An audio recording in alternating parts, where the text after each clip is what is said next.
이번 우수 강의 인터뷰는 베트남 현지에서 전해온 하동환 교수님의 이야기로 꾸며집니다.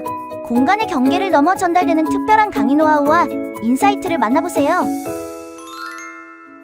현재 강의를 담당하고 있는 교과목은 어느 학부의 어떤 과목입니까? 지금까지 강의에 오신 과목 소개를 간단히 부탁드립니다.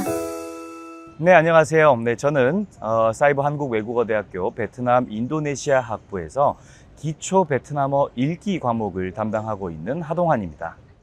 저는 2009년부터 베트남어를 처음 만나서 17년 정도 베트남어를 연구해 오고 있기 때문에 베트남어의 대부분의 과목들을 강의를 해봤는데요. 특히 외국어 과정에 속하는 초급, 중급, 그리고 고급 과정, 그리고 통번역을 위한 어떤 수업 과정, 그리고 또 특수하게 기업체 또는 주재원 대상자분들을 강의로 한 과정도 약 10여 년 정도 교육을 해오고 있습니다.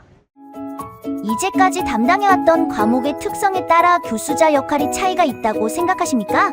어떤 점에서 차이가 있다고 느끼시는지 말씀 부탁드립니다. 네, 우선 특히 이 외국어 교과목 같은 경우에는 과목이 목표하는 학습자의 어떤 능력 향상이냐에 따라서 이 교수자의 역할과 어떤 배경들이 굉장히 중요하다고 생각을 합니다. 특히 이 외국어는 말을 목적으로 하는 또는 글을 목적으로 하냐, 이 두 가지에 따라서 이 교수자의 경험과 그리고 어떤 노하우나 역할이 굉장히 차별성을 둬야 된다라고 생각을 하는데요. 공통적으로는 이 외국어를 교육을 할 때 결국은 이 외국어를 학습을 했을 때 이 학습자가 그 목표하고자 하는 능력에 활용을 할 수 있게 되는가라고 하는 것이 굉장히 중요하다라고 생각을 합니다.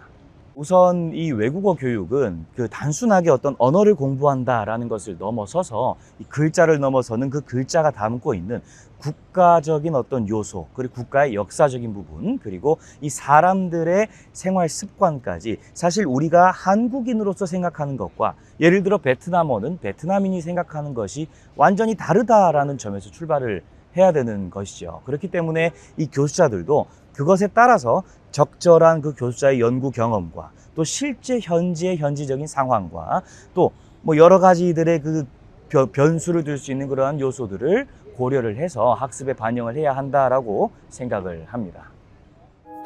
강의를 개발할 때 혹은 운영할 때 어떤 점에 가장 중점을 두었습니까? 그리고 과목에 따른 교수님만의 강의 및 강의실 운영에 대한 노하우가 있다면 함께 말씀 부탁드립니다. 네, 우선 저는 기초 베트남어 읽기 과목을 제작을 했습니다. 이 과목은 이 베트남 인도네시아 학부의 베트남 전공자 학우분들이 1학년 때 가장 처음 만나는 과목 중 한 과목인데요.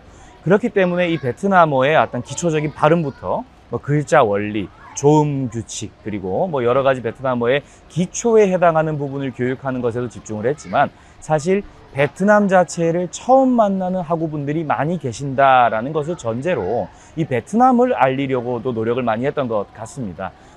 매 차시마다 이 과목이 기초적인 어떤 그 각 주제별로의 학습 내용을 마치면 그 읽기의 문화 읽기라고 하는 특별한 컨텐츠를 둬서 이 베트남을 좀 이렇게 모든 것을 알 수는 없어도 이 베트남의 개요부터 베트남인들의 문화, 아주 특이한 문화, 전통 문화까지 사실 한국에서 쉽게 접할 수 없는 그러한 내용들을 컨텐츠에 담고자 노력을 많이 했던 것이 포인트고요.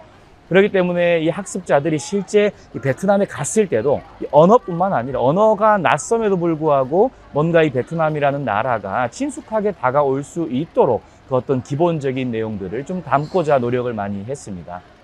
네, 저는 이번 연도에 2026년에 처음 임용돼서 사실 이 강의실 운영에 대해서 제가 다른 교수님들에 비해서도 너무 많은 부분이 부족했기 때문에 저는 우리 학부에 계신 교수님들께 좀 많이 여쭤봤던 것 같습니다. 특히 저희 학부장님이신 강한 학부장님께 많이 여쭤봤는데 그 이유가 사실 학습자들이 이 오프라인 수업만 했던 저에게 있어가지고는 어떻게 관리해야 될지에 대한 그런 방법적인 부분이 굉장히 처음에 구상하는 게 쉽지 않아서였는데요. 어쨌든 그 많은 교수님들이 가장 먼저 말씀하시는 부분 중에 하나가 결국 이 학습을 하는 학우분들을 만날 수 있는 어떤 부분은 게시판 운영을 어떻게 하느냐, 이 부분이 굉장히 중요하다고 전달을 받았습니다. 그렇기 때문에 저희 이번 조교 선생님과 함께, 저희 튜터 선생님과 함께 이 문의 게시판을 특히나 좀 이렇게 답변을 성심성의껏 저희가 아는 범위 내에서 굉장히 근거 자료들을 다 보태서 답변을 하려고 노력을 많이 했던 것 같고요. 특히 또 개인 메시지로 이 수업 내용뿐만 아니라 이 베트남 자체에 좀 이 궁금증을 가지고 있는 학우분들이 생각보다 많았습니다. 그렇기 때문에 이 이메일이나 어떤 메시지나 또는 심지어 이 SNS, 요즘에 또 어떤 인스타그램의 DM 같은 메시지까지도 활용을 해서 학우분들이 궁금한 점이 있으면 최대한 제가 해소 드릴 수 있도록 어떤 오프라인 수준의 어떤 수준을 제공하고자 이런 목표를 가지고 운영을 했던 것 같습니다. 사이버대학교의 강의를 담당하는 교수로서 어려움을 느꼈던 부분이 있을까요? 만약 그렇다면 어려움을 극복하기 위하여 어떤 노력을 기울이셨습니까? 제가 이번 학기에 사실 이제 사이버 대학을 처음 강의를 했다 보니까 오프라인에서만 10여 년을 넘게 강의했던 저로서는 모든 것이 좀 생소하고 생경했던 부분이 있습니다. 그렇기 때문에 특히 저 같은 경우에는 이 학습자들에게 정말 어떤 학업 성취도를 달성하기 위해 이 풀 서포트하는 어떤 그런 것들을 제가 교육을 하면서 굉장히 중요한 어떤 포인트로 저는 여태까지 교육을 해 왔었는데요. 그렇기 때문에 이 학습자들이 온라인 수업임에도 불구하고 어떻게 컨텐츠를 구성을 해야 이러한 어떤 좀 한계점을 극복할 수 있을지를 고민을 많이 했던 것 같습니다.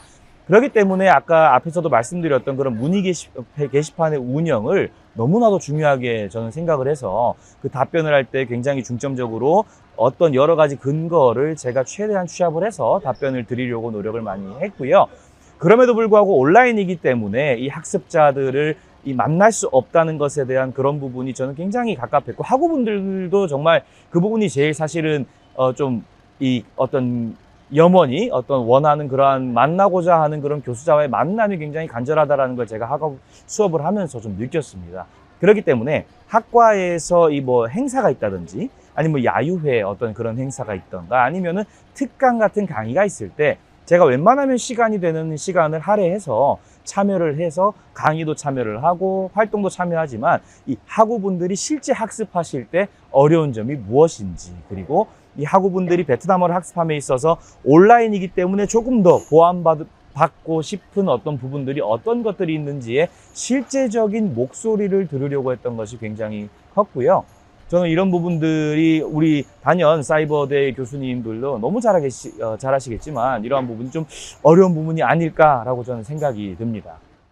결국은 제 생각에 이 사이버대학에서 강의를 할 때는 이 컨텐츠를 무엇을 어떤 목표를 가지고 제공을 하느냐가 너무 중요하다고 생각을 하고요. 그렇기 때문에 이 학우분들이 실제 조금 더 보완하고자 하는 부분들, 실제 기초 베트남어 읽기를 예로 들면 저는 좀 번거로울 수 있지만 학우분들에게 매주 읽기 숙제를 줬습니다. 한 문장 정도 아주 짧게 학업 수업이 끝나시면은 녹음하는 부분을 만들어서 컨텐츠로 제공을 했고요. 실제 중간고사 과제로서도 이 컨텐츠 녹음을 해서 이 발음과 이런 읽기 능력을 심사하는 것을 제가 과제로도 했었었는데, 그랬던 이유는 물론 이게 사실 교수자분들에게 있어서는 굉장히 부담스러운 과제일 수도 있습니다. 왜냐하면 학습자가 80명에서 100명이라고 가정했을 때 정말 매주 100명을 확인해 줘야 되고 체크해 줘야 된다는 부분이 굉장히 쉽진 않거든요. 그럼에도 불구하고 제가 이렇게 했던 이유 중에 가장 큰 것은 바로 이 온라인과 오프라인의 간극을 최대한 줄이고자 하는 저의 시도였던 것 같습니다. 그래서 저는 이러한 부분을 읽기 과목은 이렇게 제공을 했지만 나중에 또 어떤 다른 외국어 과목을 추가적으로 제작을 할 때에는 또 분명히 그 학우분들이 가지고 있는 아주 근원적인 니즈를 먼저 파악을 해서 그러한 과제나 또는 실제 활동들, 야외 활동이나 특강까지도 여러 가지 방법을 통해 아마 해결하려고 계속 시도를 할 것 같습니다. 마지막으로 사이버대학교에서 강의를 개발하거나 운영하는 동료 교수들에게 전하고 싶은 이야기가 있다면 말씀 부탁드립니다. 사실 저보다도 너무 우수한 교수님들이 이 사이버 한국 외국어대학교에서 강의를 하고 계시기 때문에 제가 어떻게 어떤 부분을 드리고자 하는 말씀을 감히 제가 드리긴 쉽지 않은데요. 제가 이 수업을 만들면서 느꼈던 부분을 간단히 좀 말씀을 드리면, 저는 강의를 제작할 때 물론 우리 각 교수자님들의 그 노하우가 가득 담긴 교육 콘텐츠를 제작을 해서 학생들과 운영을 하고 나누시는 게 너무 중요하지만, 사실 또 이 학교 특성상 그 어떤 학우들의 니즈나 아니면 운영하는 데 있어서의 그런 노하우를 저는 가장 잘 파악하고 있는 것은 다름 아닌 여러분들 학과의 동료 교수님들, 그리고 학부장 선생님, 더 나아가서 우리 컨텐츠를 제작해 주시는 PD님, 또 여러 관계자 선생님들하고의 소통이 저는 너무 중요하다고 생각을 합니다. 왜냐하면 여러 선생님들을 찍으시면서 특히나 제작하시는 분들은 저희들의 표정 하나하나, 저희가 담는 컨텐츠의 전달이 어떻게 되는지의 그러한 것들을, 노하우를 많이 쌓아오신 분들이기 때문에 저는 실제 촬영을 할 때 제가 어떻게 비춰지는지 솔직하게 말씀해달라고 정말 많이 여쭤봤던 것 같아요. 그리고 또 특히 저희 학부장님이 또 가장 오래 여기서 컨텐츠 제작을 하시고 있기 때문에